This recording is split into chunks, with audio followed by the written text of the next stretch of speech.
Hello, I'm Simon Whistler, you're watching TopTenzNet, and in the video today we're looking at the top 10 people who encircled the Earth and how they did it.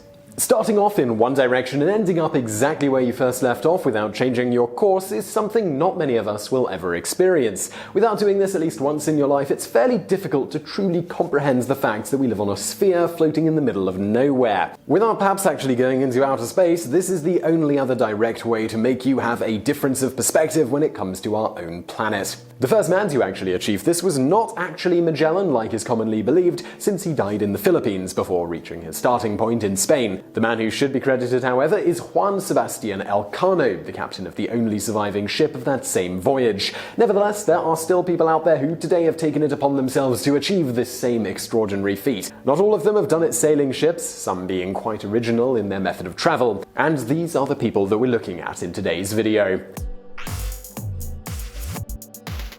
Number 10. Robert Garside ran around the world. Also known as the Running Man, Robert Garside is a British athlete who ran a total of 35,000 miles in over 5 years and 8 months, and won the title of the first man to do so, given to him by Guinness World Records. His journey took him on all continents with the exception of Antarctica, and he ran through 30 countries after setting off in New Delhi, India in 1997. On his long journey, he had his share of bad luck more than once. He was chased off by people in an Indian village, shot by a group of Russian gypsies, hijacked at gunpoint in Central America, jailed in China on charges of espionage, and so on. He also had to endure scorching heat and freezing temperatures depending on where he was. He nevertheless met the love of his life, Endrina Anguiato in Perez in Caracas. Together, they ran through Africa in the wake of 9/11 and made it a race against the clock to pass through the Middle East before the controversial Operation Iraqi Freedom began. Number 9. Laura Dekker sailed the world alone at age 14.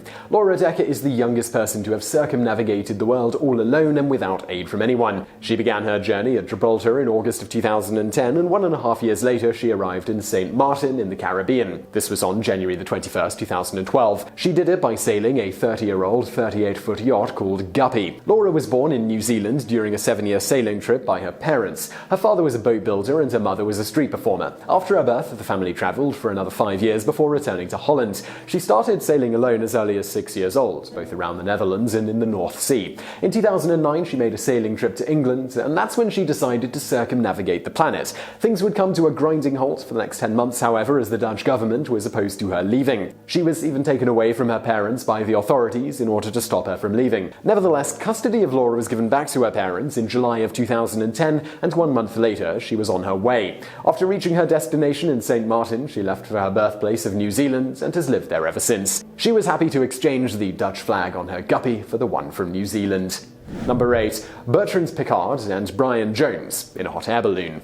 Back in 1999, something that was previously thought of as being impossible happened. Bertrand Piccard, aged 41, and Brian Jones, aged 51, were able to fly over the entire Earth in a hot air balloon. They did this at an altitude of 36,000 feet and with no pit stops, and all in a little less than 20 days. There had been 21 previous attempts made in the years prior to this expedition, and most aeronautic experts said that it couldn't be done. But this time the mission was a success, and they did it with only 40 kilograms of fuel remaining. Just to put this in perspective, they started off with 3.7 tons of fuel, and this would have got them just one more day of flying. The journey took them over Europe, Africa, Asia, the Pacific Ocean, Central America, and the Atlantic Ocean, and at 10:54 a.m., 4:54 a.m. Eastern Time, they crossed the 9° 27 minutes west longitude over Mauritania, the longitude from which they began their 20-day voyage in Switzerland. They hoped to land their airship next to the pyramids in Cairo, but unfortunately the winds blew them southward. The cost of the mission is not exactly known, but we do know that the Breitling Orbiter 3, built by Cameron Balloons Limited of Bristol, England, was somewhere around $2 million. Number 7. Mike Hall cycled the globe in record time. Mike Hall is a British engineer and also the fastest man to ride his bike around the world. He began his epic race in 2012, and 107 days later he arrived to the exact same point, but coming from the opposite direction. Well, to be honest, he didn't ride for 107 days, but rather 92, while the rest was spent in airplanes, changing continents, since it's decidedly difficult to ride a bike across an ocean.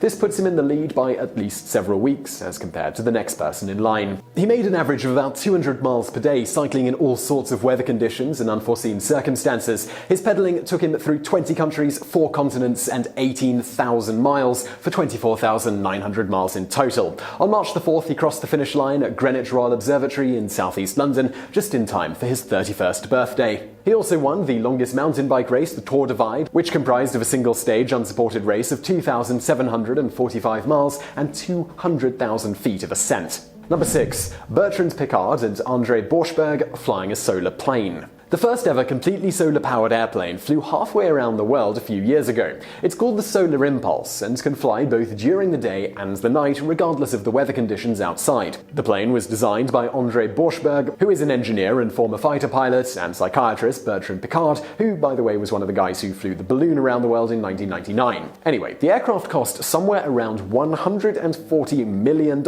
and took 10 years to design and build. It's made out of carbon fiber and weighs about 3,500 pounds. Its power comes from 17,000 solar cells mounted on its wings, which charge a series of batteries. The plane uses no other sources of power and is made as a statement for an alternative and greener way to travel. A standard commercial airliner burns up to a gallon of kerosene per second, which adds up to roughly a ton of CO2 in the atmosphere for a flight from Los Angeles to New York. Solar Impulse is just a test plane. It has 4 small electric engines which only produce about 10 horsepower. This is similar to what the Wright brothers were flying back in the day. The cockpit is not heated or pressurized, and the pilots have to wear oxygen masks and parachutes during the entire voyage. So far, the team has flown halfway across the world. The plane has an average speed of 39 miles per hour and a general altitude of about 28,000 feet. This makes it more of a glider than a plane. Nevertheless, it's a step in the right direction for air travel. Number 5. Lieutenant Lowell Smith, Lieutenant Leslie Arnold, Lieutenant Erik Nelson, Lieutenant John Harding on the first ever flight.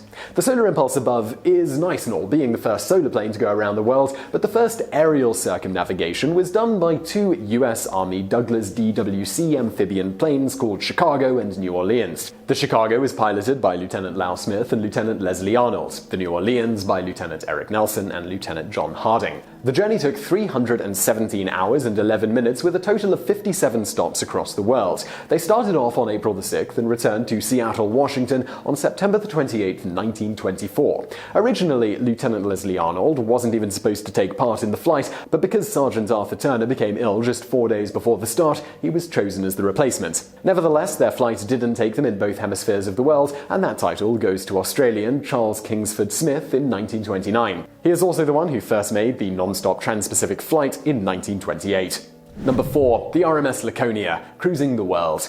11 years after the Titanic disaster, which took place in the North Atlantic on the night of April the 14th through the morning of April the 15th, 1912, the RMS Laconia was the first ever around-the-world cruise, beginning its journey in early January of 1923. With its twin propellers, the RMS Laconia had an average speed of 16 knots, making the trip in 130 days and calling into 22 ports along the way for its 2,200 passengers. The cruise lineup, however, is known for a totally different reason altogether. During World War II, the RMS Laconia, carrying some 2,732 crew, passengers, soldiers, and POWs, was torpedoed and sunk by a German U-boat off the coast of West Africa. Following the old prize rules when it comes to marine warfare, the U-boat captain immediately commenced rescue operations, broadcasting their humanitarian intent on open radio channels to all Allied forces in the area. Despite this, the submarine was attacked by a USA Air Force B-24 Liberator bomber just as the foredeck was full of rescued survivors. Many died in the attack, and the rest were thrown overboard as the submarine had to crash dive in order to avoid being blown up.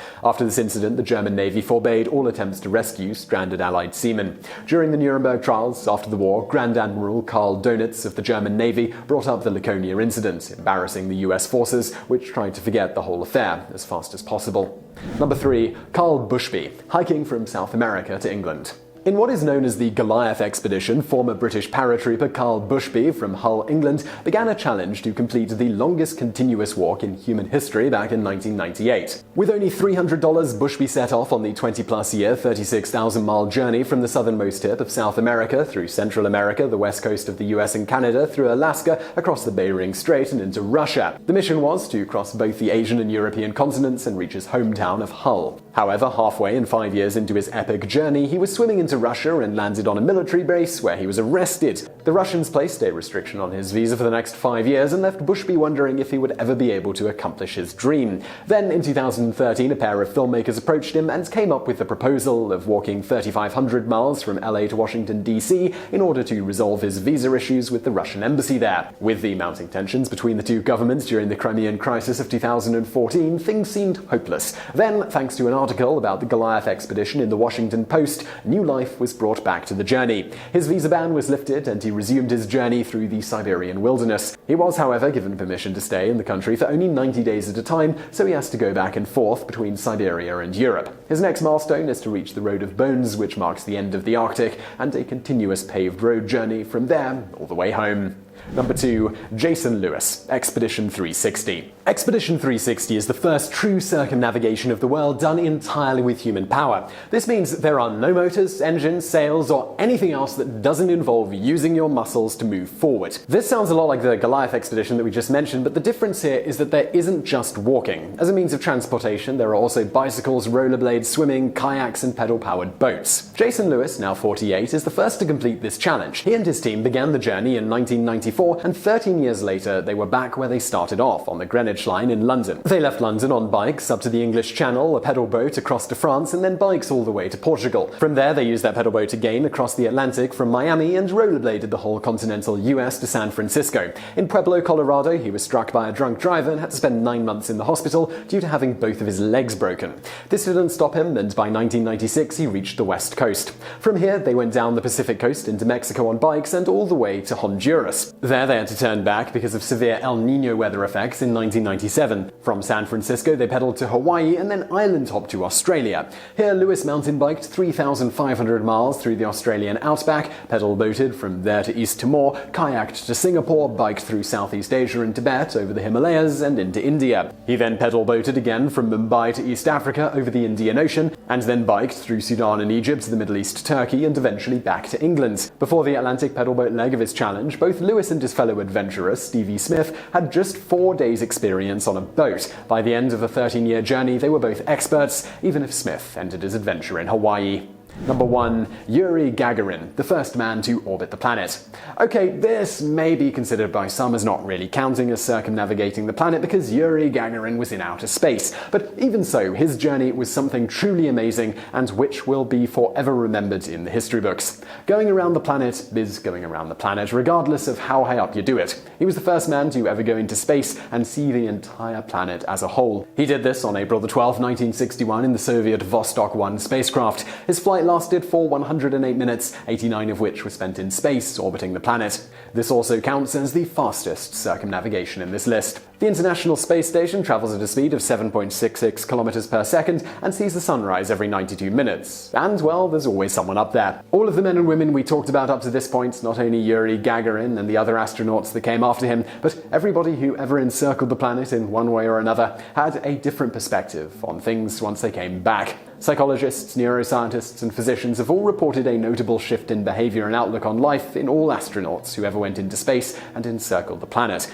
The same is true for the others who've done it closer to the planet's surface. And therefore, to wrap up, we'll leave you with a quote from Edgar Dean Martin, an astronaut who described what he'd seen and felt when he saw Earth from the moon. You develop an instant global consciousness, a people orientation, an intense dissatisfaction with the state of the world, and a compulsion to do something about it. From out there on the moon, international politics looks so petty. You want to grab a politician by the scruff of the neck and drag him 250,000 miles out and say, "Look at that, you son of a bitch." So I really hope you found that video interesting. If you did, please do hit that thumbs up button below. And don't forget to subscribe if you haven't already for brand new videos just like this every day of the week. Also over there on the right, a couple of other videos that you might enjoy if you enjoyed this one. And thank you for watching.